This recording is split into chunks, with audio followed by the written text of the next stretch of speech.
Alors, pétition stop Covid, Covid stop on arrête tout. Covid stop on arrête tout, un PDF d'information plus une pétition, 31 713 signataires, donc déjà c'est pas mal. Auteur Sébastien, destinataire Emmanuel Macron, président de la République, Jean Castex, Premier ministre, et les citoyens français. La pétition.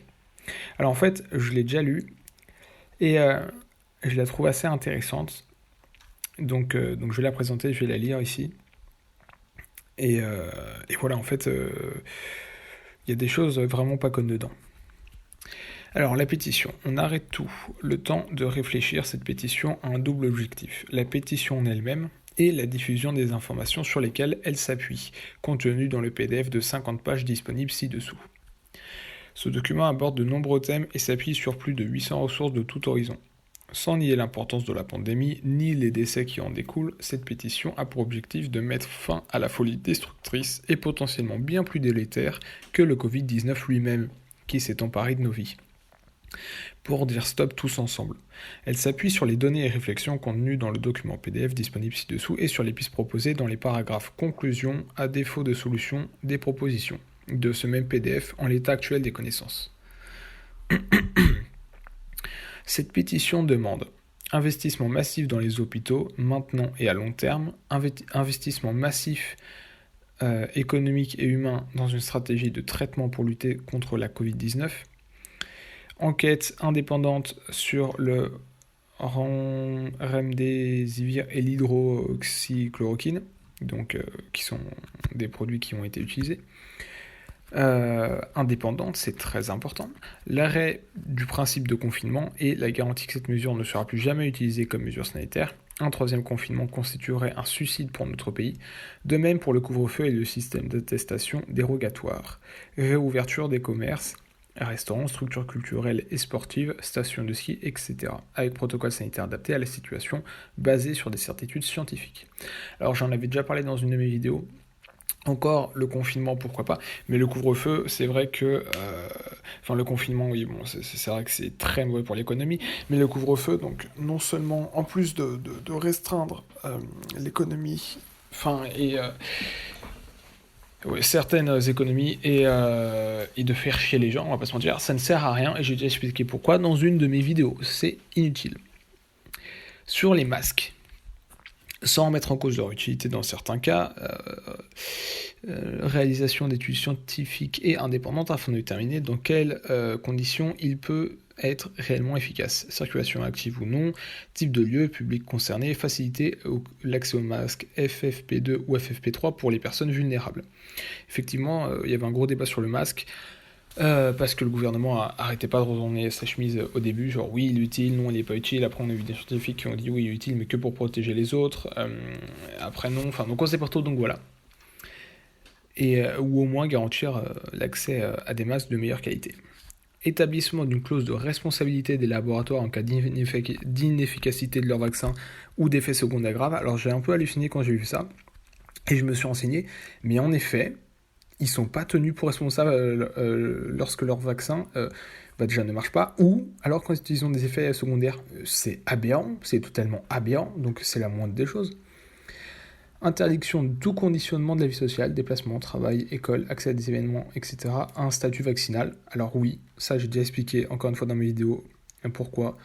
C'est complètement con et c'est très dangereux. Je plaisantais sur la dernière vidéo en disant l'Allemagne en 40, mais c'est probablement ce qui va bientôt se passer si on continue comme ça. C'est très dangereux. Faut pas aller sur cette pente-là. Voilà, c'est complètement con. Ça, c'est absolument nécessaire de l'interdire. Interdiction de l'obligation vaccinale pour la Covid-19, surtout sur population non vulnérable et en l'absence de non-garantie. Encore une fois, vis-à-vis des vaccins vus plus haut. Et ensuite, ça fait très dictature, quoi. Ça fait très privation de liberté. Je rappelle qu'encore une fois, comme dit dans la dernière vidéo, en 40, ils obligeaient les gens à se doucher. Bon. Retour à la démocratie, fin de l'état d'urgence et de l'utilisation permanente du Conseil de défense. Rendre sa place au Parlement avec obligation de présence pour les députés. Ça aussi pareil, c'est nécessaire. Voilà, et en fait, ils sont pas obligés d'être là. Ce qui est aberrant actuellement dans la loi, donc présence obligatoire pour les députés, c'est la moindre des choses, et implication de la population dans les décisions.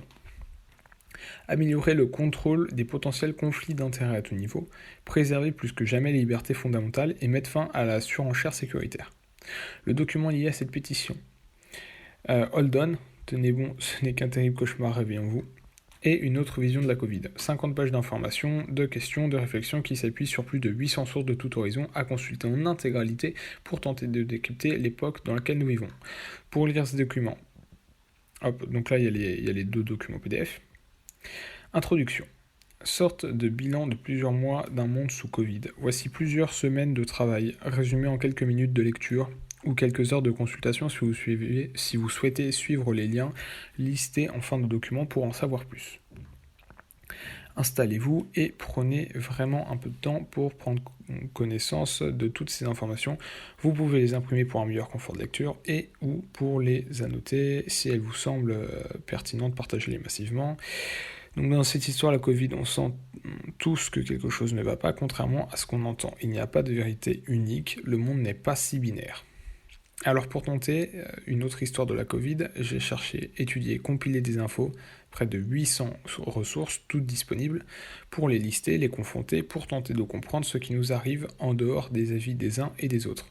Examiner des faits qui engendrent des étonnements, puis des questionnements, puis des investigations, puis cette publication.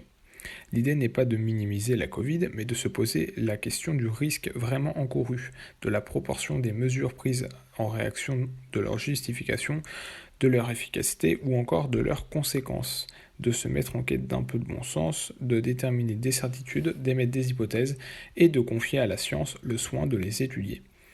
Toutes les infos contenues dans ce document sont disponibles dans la liste de liens qui se trouve à la fin du document. Prenez le temps, c'est important. J'espère que vous aurez le courage d'aller jusque-là. Les infos passent, s'effacent. Prenons calmement le temps d'une vision d'ensemble. Mettons les passions de côté. Éteignons la télé si ce n'est pas encore fait. Prenons un peu de recul. Alors, action. Alors, qu'est-ce qu'ils vont faire pour dire stop à toute cette folie, parce qu'on nous demande de faire une croix sur nos vies, parce que nous sommes peut-être encore, c'est vrai que c'est pas sûr avec ce qui se passe en ce moment, en démocratie. Artisans, commerçants, citoyens, étudiants, retraités, infirmiers, artistes, patrons, médecins, politiques, maires, chômeurs, acteurs, musiciens, youtubeurs, directeurs, restaurateurs, agriculteurs, enfin, etc., etc., etc. Quel que soit votre âge, votre couleur de peau, celle de votre gilet, votre sensibilité politique, votre appartenance religieuse, votre orientation sexuelle, au-delà de tout clivage, si vous pensez que quelque chose ne tourne pas rond actuellement, si vous aussi vous pensez que nos vies sont gravement endommagées, que notre monde et nos libertés sont mises à mal et potentiellement menacées, si vous avez besoin d'explications, manifestez pacifiquement votre désaccord, vos doutes et vos inquiétudes. Alors que faire ? Donc 1. Lire le document, le PDF dans sa globalité, les enjeux sont taillés et méritent quelques minutes d'explication. Plus explorer les ressources en fin de document, certaines sont vraiment très humaines et ou très instructives, effectivement. Signer la pétition, plus aider à sa diffusion en lui accordant quelques euros après l'avoir signé. Partager ce document et cette pétition avec un maximum de personnes, sous forme de liens, de QR code, voire sur la couverture du PDF ou sur la page de web de pétition, par email, sur le site, blog, réseaux sociaux, tout ça. Utiliser la fiche disponible, page du PDF sur votre vitrine, pare-brise arrière, etc. Ne pas donner son avis sur ce document sans l'avoir lu en globalité, c'est très important, parce que je suis sûr qu'il y aura des gens pour m'insulter et pour insulter ceux qui ont fait ça de complotistes et tout, alors qu'ils n'auront même pas lu, encore une fois, l'entièreté du document. Voilà. Et qui auront un avis sans avoir lu l'entièreté du document, c'est stupide. Lisez-le totalement avant. Donc encore une fois, il remet des liens et tout, cette pétition et le PDF et son auteur ne dépendent d'aucun mouvement politique ou idéologique et n'ont pas de lien avec le film Hold Up. Et là, on a 2106 commentaires. Ok. Et j'en parle parce qu'en fait, il y a beaucoup de choses très vraies, finalement. Et c'est un appel du peuple, le peuple qui ne comprend pas. Voilà. Et pour moi, tout ce qui est là-dedans, en fait, c'est juste logique. Et c'est juste des choses qui auraient dû être faites dès le début. Donc voilà, je partage parce que c'est une très bonne chose. Et je vais d'ailleurs moi-même signer la pétition.